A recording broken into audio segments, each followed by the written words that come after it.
তো ভিউয়ার্স আপনারা কেমন আছেন বন্ধুগণ, আমরা সকলেই প্লে স্টোর ব্যবহার করে থাকি অ্যাপ ডাউনলোড করার জন্য, কিন্তু আপনারা হয়তো জানেন না প্লে স্টোরের মধ্যে কিছু অসাধারণ ফিচার্স রয়েছে যেগুলি জানলে আপনারা প্লে স্টোরটিকে আরও স্মার্টভাবে ইউজ করতে পারবেন।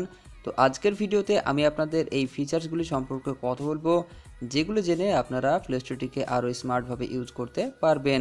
তো যাক বন্ধুগণ, সময় নষ্ট না করে চলুন শুরু করি।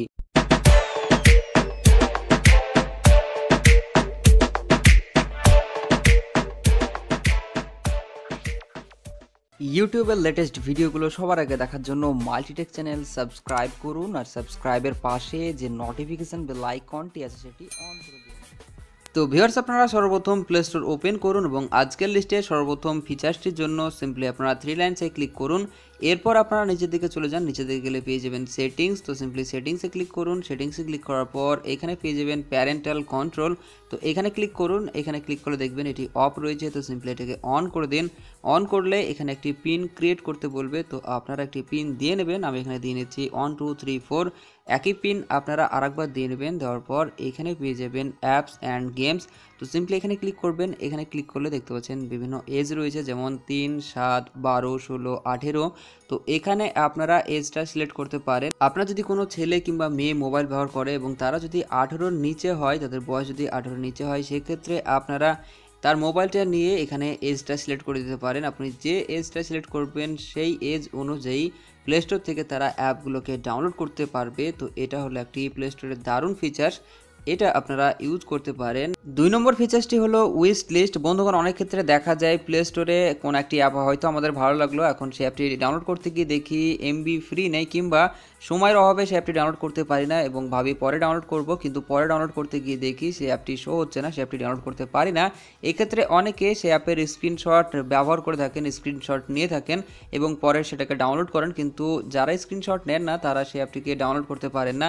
এক্ষেত্রে আপনারা জাস্ট করবেন কি, যে অ্যাপটি আপনাদের ভালো লাগছে দেখবেন প্রত্যেকটা অ্যাপের পাশে 3 ডট থাকে। তো সিম্পলি আপনারা 3 ডটে ক্লিক করবেন। ক্লিক করলে পেয়ে যাবেন অ্যাড টু উইশ লিস্ট। তো সিম্পলি এখানে ক্লিক করবেন। এখানে ক্লিক করলে দেখবেন অ্যাপটি উইশ লিস্টে চলে গিয়েছে। এখন উইশ লিস্টে যাওয়ার জন্য সিম্পলি আপনারা 3 লাইনসে ক্লিক করবেন। এরপর আপনারা নিচের দিকে যাবেন, নিচের দিকে গেলে পেয়ে যাবেন উইশ লিস্ট। তো এখানে ক্লিক করবেন। এখানে ক্লিক করলে দেখবেন আপনি যে যে অ্যাপগুলোকে উইশ লিস্টে রেখেছিলেন সেই অ্যাপগুলো এখানে শো করছে। এখন আপনি সেই অ্যাপগুলোকে আরাম করে ডাউনলোড করতে পারবেন, যখন ইচ্ছা যে কোনো সময় আপনারা এখান থেকে ডাউনলোড করতে পারবেন। তো এটা প্লে স্টোরের একটি দারুণ সুবিধা, এই আপনার সুবিধাটা আপনারা নিতে পারেন। পাশাপাশি আরেকটি প্রবলেম সবার ক্ষেত্রে দেখা যায়, সেটা হচ্ছে এর আগে হয়তো আমরা কোনো একটি অ্যাপ ব্যবহার করেছি এবং সেটা হয়তো ডিলিট হয়ে গিয়েছে। এখন আমরা সেই অ্যাপটি ডাউনলোড করতে চাই, কিন্তু অনেক ক্ষেত্রে সেই অ্যাপের নাম মনে থাকে না। এখন ভাবি যে অ্যাপটি ডাউনলোড করবো কীভাবে, কিংবা অ্যাপটি থাকলে খুব ভালো হতো। এক্ষেত্রে আপনারা যেটা করবেন, সিম্পলি 3 লাইনসে ক্লিক করবেন। ক্লিক করার পর মাই অ্যাপস অ্যান্ড গেমসে চলে যাবেন। এখানে গেলে 3টে অপশন পেয়ে যাবেন, যার মধ্যে একটি রয়েছে লাইব্রেরি। তো সিম্পলি আপনারা এখানে ক্লিক করবেন। এখানে ক্লিক করলে দেখবেন যে এ পর্যন্ত আপনি যতগুলো অ্যাপ ডাউনলোড করেছেন তার পুরো আপনার লিস্ট পেয়ে যাবেন এবং এই লিস্টটা ভালো করে খুঁজে দেখবেন, তাহলে বুঝতে পারবেন যে আপনার মোবাইলে কোন কোন অ্যাপগুলো ডাউনলোড করেছেন এবং হয়তো আপনারা সেই অ্যাপের নাম দেখে কিংবা সেই অ্যাপের আইকনটা দেখে বুঝতে পারবেন যে এই সেই অ্যাপটি যেটা আপনি খুঁজছিলেন। 3 নম্বর ফিচার্সটি হলো আর্লি অ্যাক্সেস, যেটি সম্পর্কে হয়তো আপনারা অনেকেই জানেন না। আর্লি অ্যাক্সেসের মধ্যে আপনারা সেই সব অ্যাপগুলো পেয়ে যাবেন যে অ্যাপগুলো প্লে স্টোরে এখনও পর্যন্ত রিলিজ করা হয়নি, অর্থাৎ আনরিলিজ অ্যাপগুলোকে এখানে আপনারা পেয়ে যাবেন। এখান থেকে খুব সহজে ডাউনলোড করতে পারবেন এবং ব্যবহার করে দেখতে পারবেন সবার আগে। এক্ষেত্রে আপনারা অবশ্যই আপনার বন্ধুদের থেকে এক ধাপ এগিয়ে থাকতে পারবেন, কারণ নর্মালি আমরা সকলেই প্লে স্টোরে যেসব অ্যাপগুলোকে রিলিজ করা হয় সেই সব অ্যাপগুলোকে ব্যবহার করে থাকি। রিলিজের আগে যে অ্যাপ থাকে এ সম্পর্কে অনেকেই জানেন না।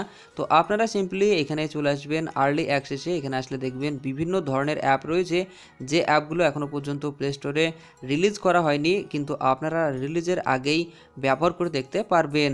4 নম্বর ফিচার্সটি হলো অটো আপডেটস অ্যাপ। এটি প্লে স্টোরের একটি অসাধারণ ফিচার্স, হলো মাঝে মাঝে আমাদেরকে বিরক্ত করে দেয়। কারণ আপনারা দেখবেন হয়তো যখনই আপনি মোবাইল ডেটা অন করছেন কিংবা ওয়াইফাই অন করছেন, তখন দেখবেন যে অ্যাপগুলো আপডেট হতে শুরু করেছে। এতে ডেটা যেমন খরচ হয়, পাশাপাশি কোনো একটি কাজ করতে গেলে মোবাইলের উপর চাপ বাড়ায়। তো এক্ষেত্রে আপনারা এই অটো আপডেটকে অফ করে রাখবেন এবং আপনার যখন মন চাইবে তখন আপনারা যে অ্যাপগুলো আপডেট করা দরকার সেগুলো কি করবেন। তো এটা করার জন্য সিম্পলি আপনারা থ্রি লাইনসে চলে যাবেন, থ্রি লাইনসে যাওয়ার পর সেটিংসে যাবেন, সেটিংসে গেলে এখানে আপনারা একটি অপশন পেয়ে যাবেন অটো আপডেটস অ্যাপ। তো সিম্পলি এখানে ক্লিক করবেন, এখানে ক্লিক করলে আপনারা তিনটি অপশন পেয়ে যাবেন, তার মধ্যে একটি রয়েছে do not auto update app. তো এটাকেই আপনারা সিলেক্ট করবেন, বাকি যে দুটো অপশন রয়েছে এটাকে আপনারা সিলেক্ট করবেন না। এখন আপনার যদি অ্যাপ আপডেটের দরকার পড়ে সিম্পলি আপনারা থ্রি লাইনসে ক্লিক করবেন, ক্লিক করার পর মাই অ্যাপস অ্যান্ড গেমসে যাবেন, এখানে গেলে আপডেটস পেয়ে যাবেন এবং এখানে দেখতে পারবেন কোন কোন অ্যাপের আপডেট এসেছে এবং আপনার মন মতো সেই অ্যাপগুলোকে আপডেট করে নেবেন। এতে ফালতু অ্যাপগুলো আপডেট করার দরকার পড়বে না এবং আপনার ফোনটি অবশ্যই স্মুথ চলবে। 5 নম্বর ফিচার্সটি হলো বিটা টেস্টার, যেটা সম্পর্কে আপনারা হয়তো অনেকেই জেনে গিয়েছেন, কিন্তু অনেকেই আছেন এ সম্পর্কে কিছুই জানেন না। অনেক ক্ষেত্রে দেখবেন হোয়াটসঅ্যাপে কোনো আপডেট আসলে সেই আপডেটটি আপনার বন্ধু হয়তো আগে পাচ্ছে, আগে সেই সব ফিচার্সগুলো ইউজ করছে, কিন্তু আপনি সেই ফিচার্সগুলো ইউজ করতে পারছেন না। এক্ষেত্রে আপনারা বুঝবেন আপনার বন্ধু অবশ্যই হোয়াটসঅ্যাপের একজন বিটা টেস্টার ইউজার, যে কারণে সে সব আপডেট আগে পায়। তো আপনারা কীভাবে হবেন হোয়াটসঅ্যাপের বিটা টেস্টার ইউজার, বা যে অ্যাপ এই সুবিধাটা দেয় সেই অ্যাপের ক্ষেত্রে আপনারা কীভাবে বিটা টেস্টার ইউজার হবেন, হওয়ার জন্য সিম্পলি আপনারা সেই অ্যাপটি সার্চ করবেন। যেমন হোয়াটসঅ্যাপের ক্ষেত্রে বলি, হোয়াটসঅ্যাপ সার্চ করবেন, সার্চ করার পর একটু নিচের দিকে আসবেন, নিচের দিকে আসলে এখানে পেয়ে যাবেন আই অ্যাম ইন। তো সিম্পলি এখানে ক্লিক করবেন, এখানে ক্লিক করার পর জয়েনে ক্লিক করবেন, জয়েনে ক্লিক করলে কয়েক মিনিটের মধ্যে আপনি হয়ে যাবেন বিটা টেস্টার ইউজার। এখন হোয়াটসঅ্যাপে কোনো একটি আপডেট আসলে সবার আগে আপনি পেয়ে যাবেন সেই আপডেটটি এবং সেই ফিচার্সটিকে ইউজ করতে পারবেন। তো ভিউয়ার্স, আপনারা আশা করছি এই ফিচার্সগুলো বুঝতে পেরেছেন। ভিডিও যদি ভালো লাগে অবশ্যই ভিডিওটিকে বন্ধুদের সাথে শেয়ার করবেন, লাইক করবেন এবং চ্যানেলটি সাবস্ক্রাইব করা না থাকলে অবশ্যই চ্যানেলটিকে সাবস্ক্রাইব করে নেবেন এই ধরনের ভিডিও সবার আগে দেখার জন্য। Thank you.